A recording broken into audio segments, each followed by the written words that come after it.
नमस्कार दर्शकों, आज हम आपको आज से लगभग 500 वर्ष पूर्व हुई एक ऐसी अद्भुत घटना से रूबरू कराने जा रहे हैं जो स्वयं कबीर साहिब जी द्वारा की गई थी। जी हाँ दर्शकों, हम उन्हीं कबीर जी की बात कर रहे हैं जिनकी तस्वीर इस समय आपके मस्तिष्क में चल रही है, जिन्हें आज सारी दुनिया एक कवि के रूप में जानती है। वही प्रसिद्ध कवि जिनके दोहे और साखी हम स्कूलों की किताबों में पढ़ते हैं, वही कबीर जिनके दोहे हर किसी की जुबान पर होते हैं, फिर वो चाहे कोई संत हो या कोई आम आदमी। यानी हम कह सकते हैं कि कबीर जी के दोहे और साखियों के बिना एक व्यक्ति को अपने जीवन की कल्पना करना संभव नहीं, क्योंकि कभी न कभी प्रत्येक व्यक्ति को कबीर जी के दोहे या साखी सुनने या पढ़ने का अवसर अवश्य प्रदान होता है। तो वही कुछ ऐसे लोग भी हैं जो कबीर जी को भगवान का दर्जा देते हैं। अब कबीर जी सिर्फ एक कवि थे या भगवान, इसका निर्णय तो उनकी लीलाओं को देखने से ही संभव हो पाएगा, जिसका खुलासा वर्तमान समय में संत रामपाल जी महाराज ने जिन साक्ष्यों तथा प्रमाणों के साथ दिया है वो सर्वमान्य होगा। तो दर्शकों, 500 वर्ष पूर्व कबीर जी द्वारा की गई मगहर लीला को जानने के लिए देखिए हमारा आज का ये खास वीडियो। दर्शकों, संत रामपाल जी महाराज ने अथर्ववेद कांड 4 अनुवाक 1 मंत्र 7, यजुर्वेद अध्याय 40 मंत्र 8 तथा ऋग्वेद मंडल 1 सूक्त 1 मंत्र 5 सहित अन्य वेद मंत्रों से आंखों देखे गवाहों की वाणियों से स्पष्ट किया है कि सर्व सृष्टि के रचनहार कबीर जी हैं।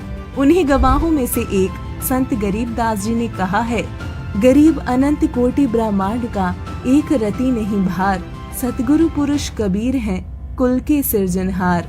गरीब परमेश्वर एक कबीर है, दूजा नहीं आधार, दास गरीब सकल सृष्टि का यूं ही सृजनहार। गरीब मात पिता जाके नहीं, नहीं जन्म प्रमाण, यो पूर्ण ब्रह्म कबीर है करता हंस अमान। दर्शकों, कबीर साहिब जी अपने रितधाम यानी सतलोक से चलकर इस पावन धरा पर आज से लगभग 600 वर्ष पूर्व सन 1398 विक्रमी संवत 1455 ज्येष्ठ मास सुदी पूर्णमासी को ब्रह्म मुहूर्त में काशी की लहर तारा नामक तालाब में विकसित कमल के फूल पर एक नवजात शिशु के रूप में अवतरित हुए थे और सारी सृष्टि को रचने वाले कबीर परमात्मा काशी में 120 वर्ष तक एक साधारण व्यक्ति की तरह कपड़ा बुनते हुए जुलाहे की लीला किए तथा लोगों को पूर्ण परमात्मा तथा सतलोक की जानकारी देते हुए अपने सद्ज्ञान का प्रचार किया। कबीर परमेश्वर जी ने उस समय लोगों के बीच फैले हुए जातिवाद, छुआछूत और पाखंडवाद को समाप्त कर अवगत कराया कि यहाँ न कोई ऊंचा है न कोई नीचा, सभी एक परमात्मा के ही बच्चे हैं। इस प्रकार कबीर परमेश्वर जी ने उस समय लोगों के बीच ये रोशनी जगाई। परमात्मा के वास्तविक ज्ञान से उस समय के हिंदू और मुसलमान दोनों धर्मों के 64 लाख लोग उनके शिष्य बन चुके थे, जिससे उन्हें परमेश्वर द्वारा दिया जाने वाला सुख मिलने लगा। किंतु कबीर परमेश्वर जी का ज्ञान चारों ओर फैलता देख उस समय के पंडित, ब्राह्मण, मुल्ला, काजी कबीर परमेश्वर जी से ईर्ष्या करने लगे और लोगों के बीच ये अफवाहें फैलाई गई कि जो व्यक्ति मगहर में मरता है वो नरक जाता है तथा जो व्यक्ति काशी में मरता है वो सीधे स्वर्ग जाता है। जबकि कबीर जी कहा करते थे कि जो सही विधि से सत्य साधना करता है वो संसार के किसी भी जगह अपना शरीर त्यागे, वो अपनी भक्ति के आधार पर ऊपर के लोगों को ही प्राप्त करता है। कबीर परमेश्वर जी ने लोगों के बीच फैले इसी भ्रम को दूर करने के लिए काशी छोड़ मगहर में शरीर त्यागने की बात कही और इन पंडितों व ब्राह्मणों से कहा कि आप सभी अपने अपने ज्योतिष शास्त्र सभी साथ रख लेना और लोगों को बताना कि मैं स्वर्ग जाता हूँ या इससे भी ऊपर कोई अन्य लोक में। जिसकी बात कबीर परमेश्वर काशी से मगहर की ओर 120 वर्ष की उम्र में लीला करते हुए पैदल चल पड़ते हैं। उन्हें जो देखता वो उनके पीछे चल पड़ता। काशी के राजा बीर सिंह बघेल, जो परमेश्वर कबीर साहिब के शिष्य बन चुके थे, सूचना मिलने पर सेना को साथ लेकर चल पड़ते हैं। वहीं दूसरी ओर मगहर रियासत के नवाब बिजली खान पठान भी कबीर साहिब के शिष्य हो चुके थे। सूचना मिलने पर वो भी अपनी सेना साथ लेकर कबीर परमेश्वर जी के दर्शनार्थ के लिए निकल पड़ते हैं। दोनों राजा इस उद्देश्य से अपने साथ सेना लाए थे कि कबीर जी के शरीर त्यागने के बाद उनके शरीर का अंतिम संस्कार हम अपनी धार्मिक रीति से करेंगे। कबीर परमेश्वर जी की इस लीला को देखने के लिए हजारों की संख्या में दर्शक और शिष्य उनके साथ मगहर गए। कबीर परमेश्वर ने जब मगहर पहुंचकर बहते हुए जल में स्नान करने की बात कही तो बिजली खान पठान ने बताया कि कबीर जी यहाँ एक आमी नाम की नदी बहा करती थी, किंतु शिव जी की श्राप के कारण आज वो सूखी पड़ी है। लेकिन आपके नहाने के लिए हमने पानी की व्यवस्था कर रखी है। तभी परमेश्वर कबीर जी ने कहा कि दिखाओ वो नदी कहाँ है। उस नदी के पास पहुंचकर कबीर साहिब ने एक ट्रैफिक पुलिस की तरह चलने का इशारा किया। देखते ही देखते थोड़ी दूर जमीन पर से जोर से पानी का फुआरा सा फटा और कुछ ही देर में नदी जल से पूरी तरह पहले जैसी बहने लगी। परमेश्वर कबीर जी की ये लीला देख वहाँ मौजूद लोग हैरान तथा खुशी से गदगद हो गए। कबीर साहिब ने उस नदी में स्नान किया और एक चादर नीचे बिछाने और दूसरी चादर साथ में ओढ़ने के लिए रखने के लिए कहा तथा दोनों राजाओं बीर सिंह बघेल और बिजली खान पठान के सेना लाने के उद्देश्य को जान अंतर्यामी परमेश्वर कबीर जी ने सबको डांटते हुए बोला कि नादानों, 120 वर्ष तक मैंने तुमको यही शिक्षा दी है। साथ ही समझाया कि दफनाने और जलाने में कोई अंतर नहीं है। मरने के बाद ये शरीर मिट्टी है जो मिट्टी में ही मिल जाएगा। नादानों सुन लो, यदि झगड़ा कर लिया तो मुझसे बुरा कोई नहीं। तथा सबको आदेश दिया कि इन दो चादरों के बीच जो भी मिले उसको दोनों आधा आधा बांट लेना और मेरे जाने के बाद कोई किसी से लड़ाई नहीं करेगा। चाहे मेरे शरीर को आधा आधा काट लेना, पर आपस में झगड़ा मत करना। ये मेरा अंतिम आदेश है। इसके बाद कबीर परमेश्वर ने माह महीने की शुक्ल पक्ष तिथि एकादशी विक्रमी संवत 1575 सन 1518 को एक चादर नीचे बिछाई, जिस पर भक्तों ने कुछ फूल डाल दिए थे और उस पर लेटकर दूसरी चादर अपने ऊपर ओढ़ ली। जिसकी थोड़ी ही देर बाद आकाशवाणी हुई कि चादर उठाकर देख लो, उसमें कोई शरीर नहीं है। और पंडितों, अपने पोथी पत्रे खोलकर देख लो, मैं तो जा रहा हूँ स्वर्ग से भी ऊपर अपने अमर धाम सतलोक को।